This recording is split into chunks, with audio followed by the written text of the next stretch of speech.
Hello and welcome back to another sunny day in the southwest of France.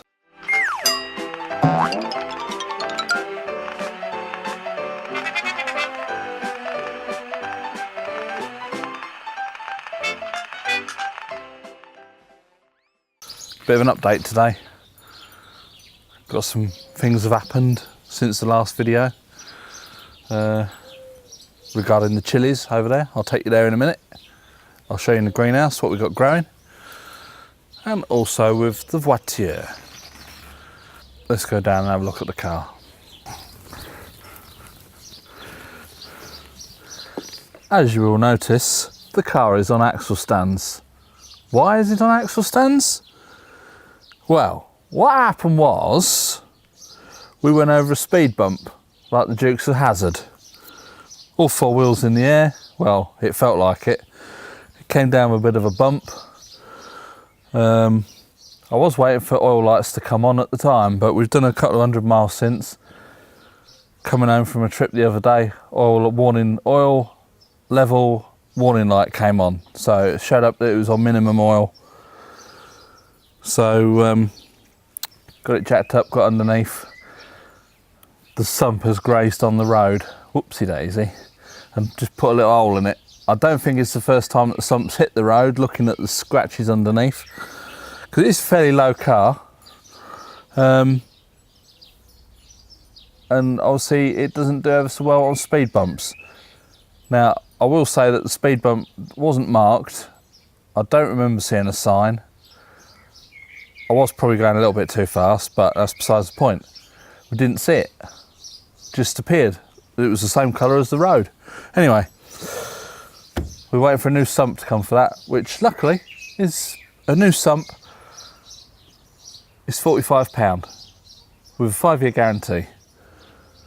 And also I've ordered the oil sensor switch, which bolts up underneath the sump. That's got some grazing on it as well. So I thought we'll change that all at the same time. That'll be good to go. Oh, and I've ordered some oil for it as well. I don't know when that's going to get here. New addition to the garden. If you can see over my shoulder, we have a polytunnel. 3 metres wide, 4 metres long, 2 metres high. I'm not so worried about the height, being as I'm in a wheelchair. Anyway, that's getting absolutely loaded out with chilies now, because we've been taking them out of the greenhouse, put them into big pots. They're then going into polytunnel. So let's go and have a look at this. First things first, I'm going for a cup of tea. Ta-da! Here is the new polytunnel with a resident load of insects up there. So far we've got 1, 2, 4, 6, 8, 10, 12, 14, 18. I think we've got another, how many did we say, 29 to pot up? We've got another 29 to put into big pots. Plus, we've got some more seedlings growing inside. Tina put this up. I supervised, of course. And that's about it. It's quite warm in here. So, I'll show you around. And then we'll get ourselves back out. If you can see that, that's habaneros that are forming already. So we have got chili babies.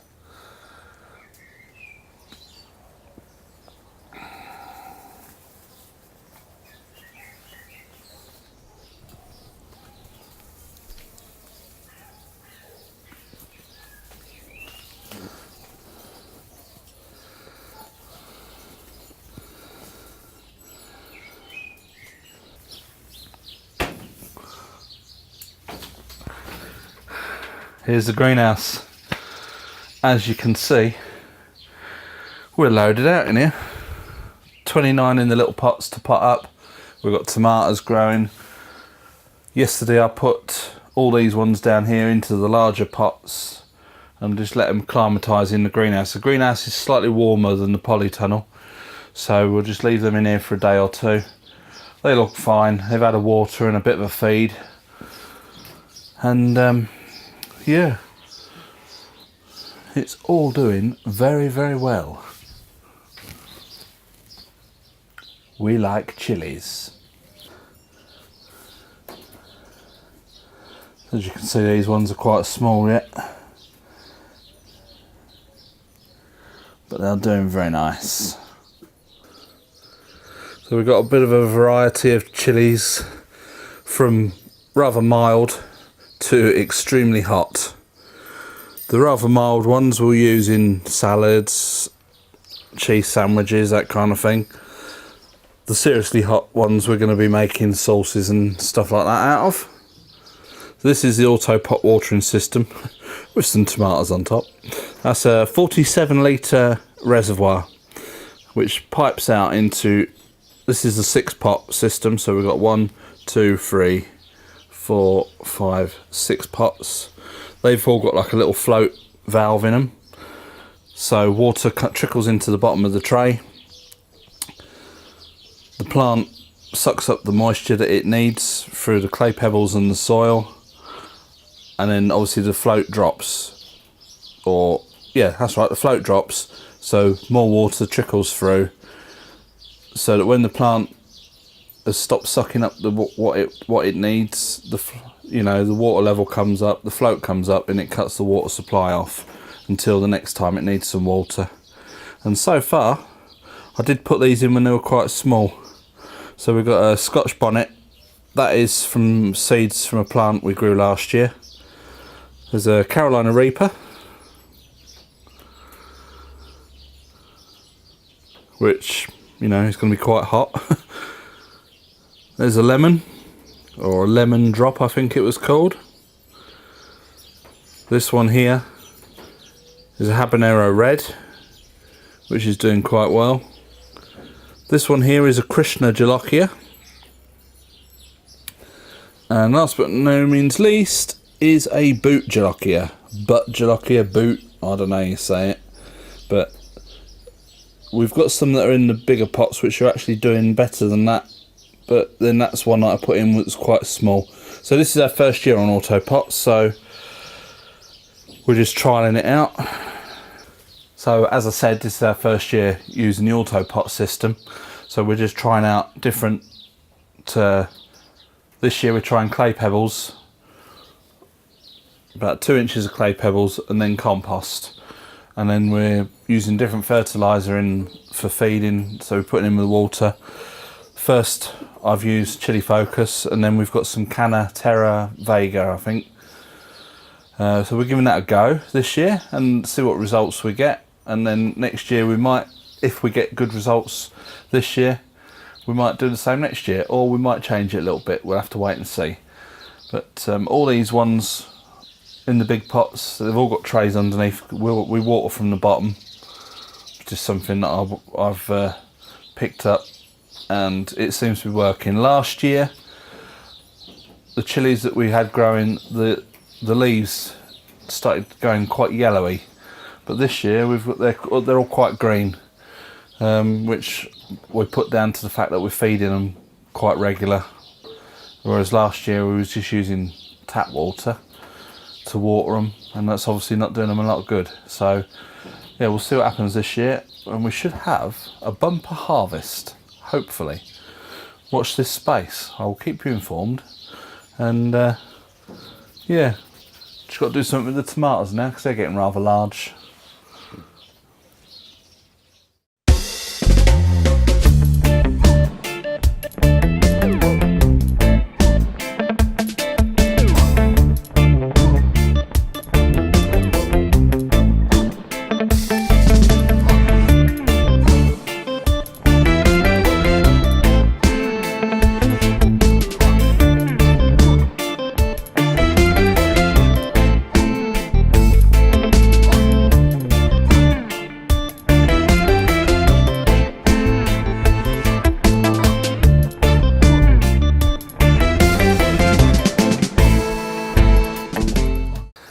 We've got plenty of chilies growing, from very mild jalapeno type.